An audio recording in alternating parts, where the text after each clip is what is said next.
I'm Jeanette Keynes from Jewelry Arts Inc.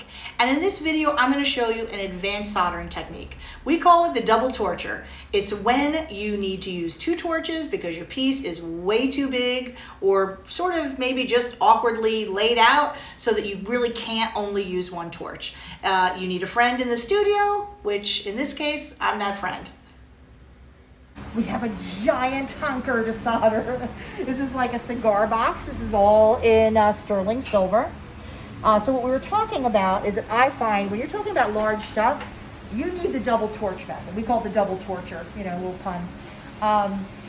Because you really need heat from underneath and heat from the top to get them both hot enough so that you can flow. Because even if you're using an enormous torch, if you're just heating from the bottom and everything this big, I guarantee this top thing isn't going to get hot enough for the solder to flow in between and attach. So I cut up a mother load of solder, quite big pieces. I'm going to ball them up, and because of the way this tripod is, we're going to start in the center. And I'm going to work up on a section, and then we're going to travel. And basically what we're going to do, when you do this, you have to be in coordination. So there's the torch from the top, there's the torch from the bottom. So the torch, they have to, do you know what I'm saying, operate together.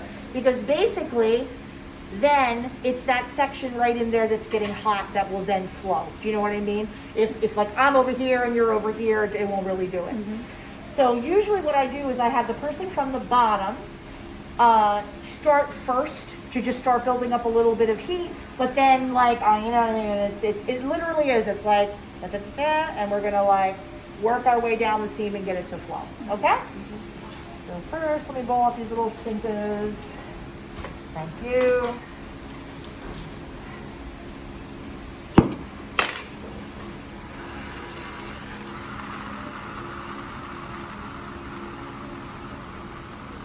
Because I use the double torch method on things much smaller than this. You know what I mean? There's just...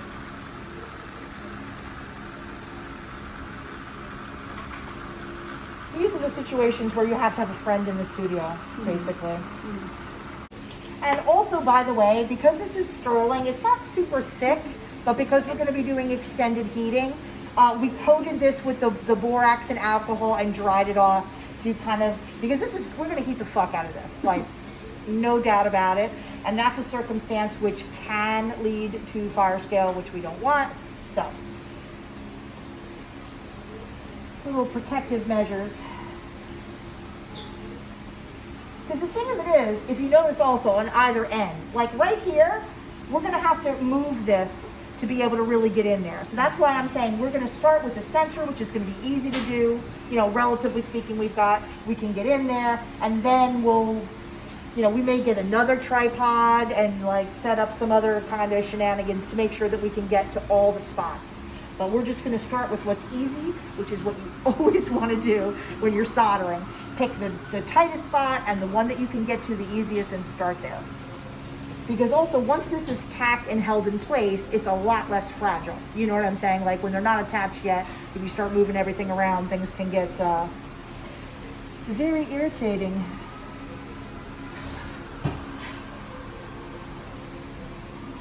Oh, and also I was saying before that the fire coat doesn't take the place of the flux. So I still put paste flux in the seam, and I'm, you know, dipping my solder in there. If you use that sprayable fire scoff, it will do both. It will both act as a protector and act as your flux for it to flow. And I like that stuff, but it's really a little bit pricey. What is it called? The fire scoff. It's that ceramic sprayable. It does both jobs. I like it. It's quite nice, but it's a little pricey, and you spray it, and sometimes I feel like you can use half a bottle like in a second, and the bottles are like, I don't know, $35 or whatever. So I usually use this, but it definitely has its uses. So I'm applying the solder in an area I think we can reasonably cover. You know what I'm saying? Because, you know, maybe we'll be able to get it to go from like here to here-ish, one hopes. Okay, so I'm going to dry it a little bit, and then we're going to really go in for the kill.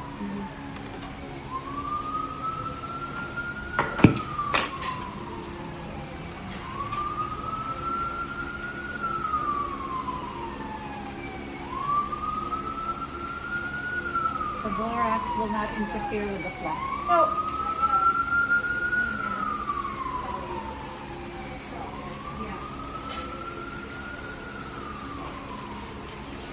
I think I changed my mind. I think I'm going to take the number 2, and I'm going to have the one from below. Because honestly, we've got just as much from above as we do below. You know what I mean? So.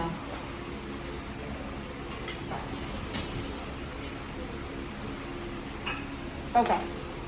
So the instructions are, you follow me.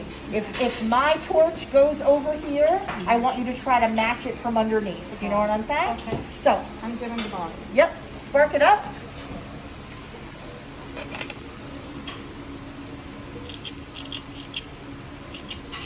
Never had much luck with this. There you go. Okay, turn it up. That's the highest I can. Yep. Okay. Go from underneath. How low? So you're gonna be like right there. Okay. You want to visualize yourself. Just keep it steady in one spot. You want to visualize yourself positioning so that you are directly underneath the seam.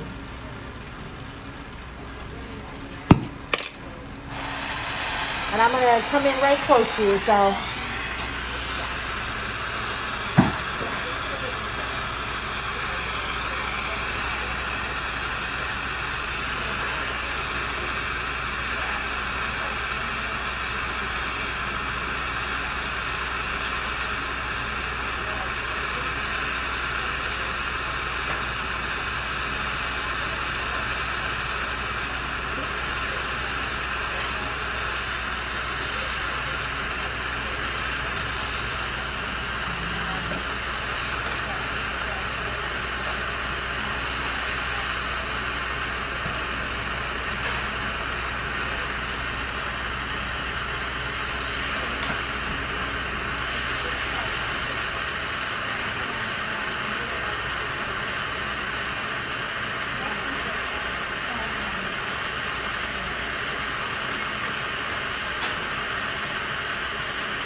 Yeah. Yeah, there you go. Come with me. Oh, yes. Oh, yeah. Sorry, I get very excited when my solder flows. Yep, just stay with me. Oh, that's beautiful.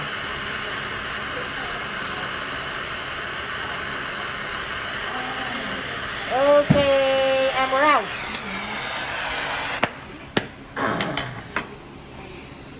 So you see what I mean? It takes literally the coordination of the, exactly fucking right it does, of the two torches working together wherever you are with the seam, because that way you're getting the whole thing good and hot, and that like stinker will flow.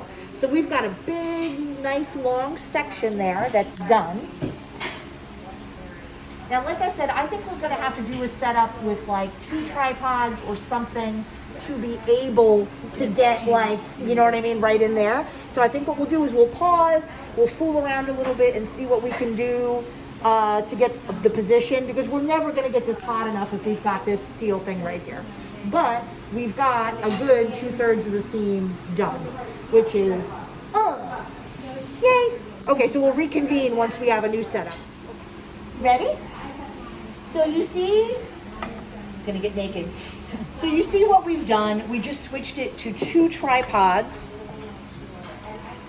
And we got rid of the screen altogether because I think the middleman wasn't even doing it for us. So that way we can heat right here and get this end. And then when this end is done, we're gonna switch to the other end. So like I put paste flux on the inside and the outside. I've just got some those same fat balls of medium solder all set up.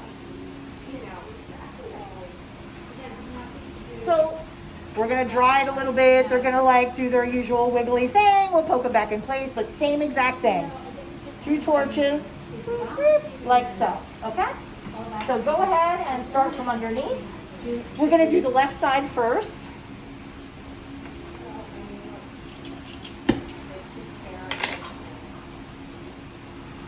Yeah, there you go.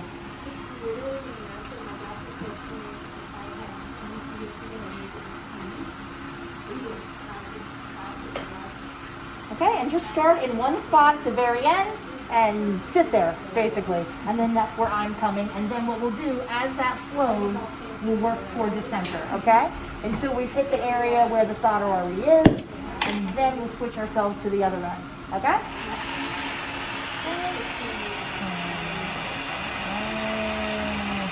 There you go.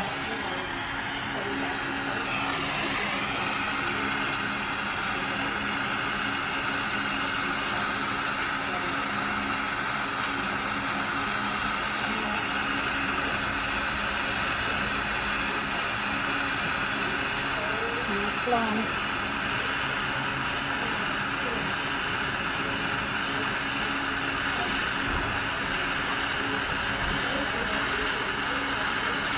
What could be more fun than soldering? I would like to know. Nothing.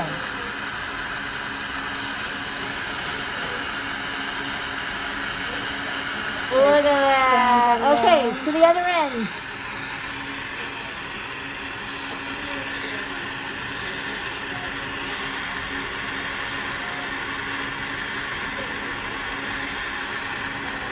There we go.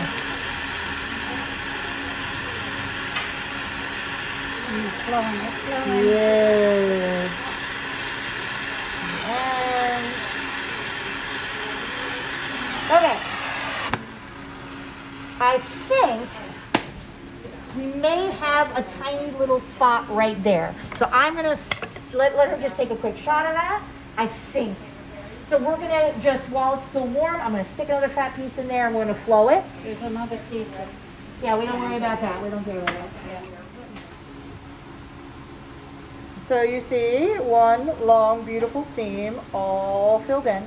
So what we're gonna do is we're gonna let it cool, we're gonna pickle it, and then we're gonna prep the other side and we're gonna do the same exact thing. But we'll probably film at least a little bit of that just so you can see it. But it's really all about keeping those two torches in combination with each other. So you see, we pickled and everything looks pretty good. We do have one little naughty spot right there, which is not quite filled in. So we are going to, we're going to do the borax and the alcohol to coat the whole thing since we pickled. We'll add a little paste flux in there and we'll just do that spot. And then we'll go ahead and move to the other side. Because, the truth is, even when you see it flow, after it comes out of the pickle, you may see other things. So that's why I'm always like, throw it in the pickle, we'll take a really good look at it, and then we'll move on. Okay?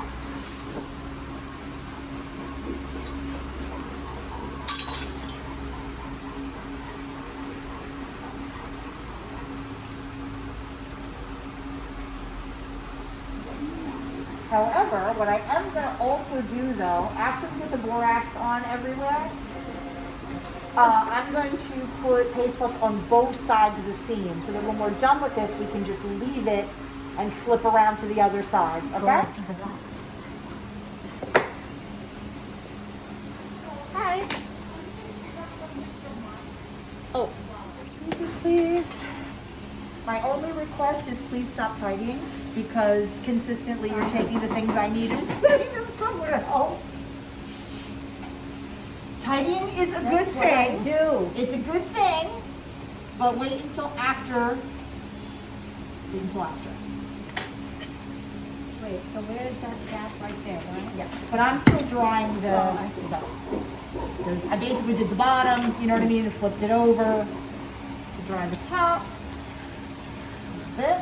Because what I was saying before is I'm going to flux this seam, which we're still working on. We're going to fill this. But I'm also going to flux the seam on the other side. And then we'll just look at it after we're done with this. If it's still clean enough, we can just go ahead right to soldering, which is great. If it isn't, we stop and pickle. But a lot of times I try to remember, I don't always remember, try to remember to go ahead and flux where I'm going to go so that it stays clean.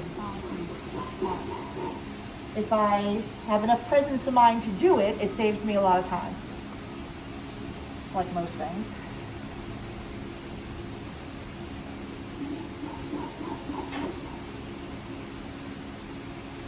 You don't really need to flux the entire seam because we're really just working, over here, but I'm going to put a little on the inside.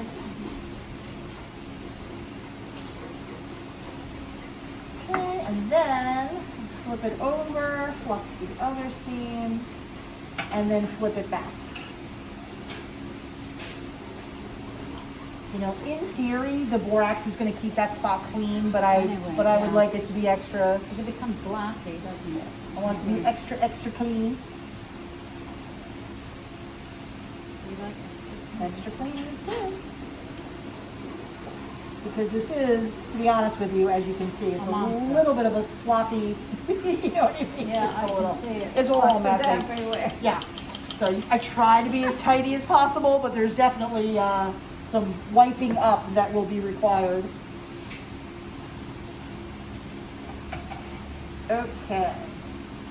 So I'm going to dry this a little bit, put some fat balls of solder there, and then we'll do our, okay, so I've put like 3 chunky pieces of solder.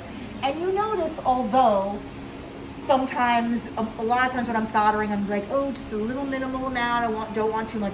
This shit is like, no, we need to shove that solder in there, and we're going to just saw and file away whatever's extra, because we can't be super dainty with this, or we're just not going to get it filled in, you know what I mean?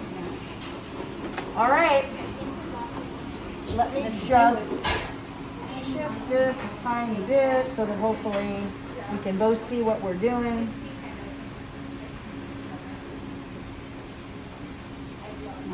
Alrighty.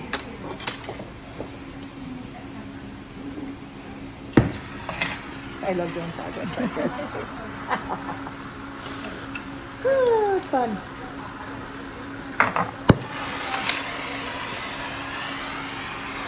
That's all right. You keep going.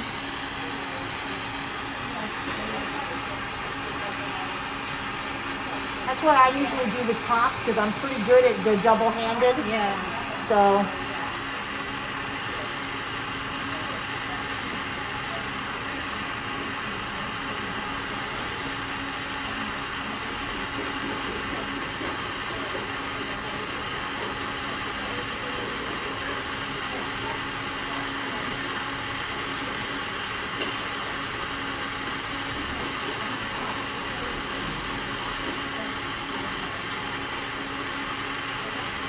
Get right underneath that seam.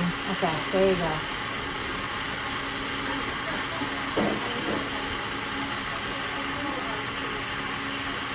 Yes, there it is. There it is, my lovely. So let's just do a little more till that flows. A little bit. There we go. The swipe, by the way, is pro mode. When the solder's slushy, you can, although I'm not a big point soldering person, but that is what a lot of point soldering people do. They, you know, I usually like to just smear use myself. my tweezers, but you see what I mean? That, like, you know, really filled it in. I prefer the schmear. I don't mind a schmear now and then, especially when you have a long seam. Yeah. Because sometimes a long seam, you can get like little tiny pinholes or something, you know what I mean? And I'm like, I want that shit to be 1,000% filled. So what I want you to do, actually, let's flip it over and take a look. Hold on, let's It's gonna look. be clean, I know it. You can feel I it, gotta right? get my friend. Look at- See? It's gorgeous. You see? Look at that. All right, well, You start in the middle and work our way. actually with this, we're gonna start on the ends, because Oh. here we have all of our stuff here. Do you see what I mean? So we're gonna do here, we're gonna do here, and then we'll Maybe even smear. maybe a little smearing, and then maybe we'll move back to our central located to get that central section, okay? So what I want you to do, take the tweezers, I want you to, like, from here to here, you know what I mean? And then we'll come back.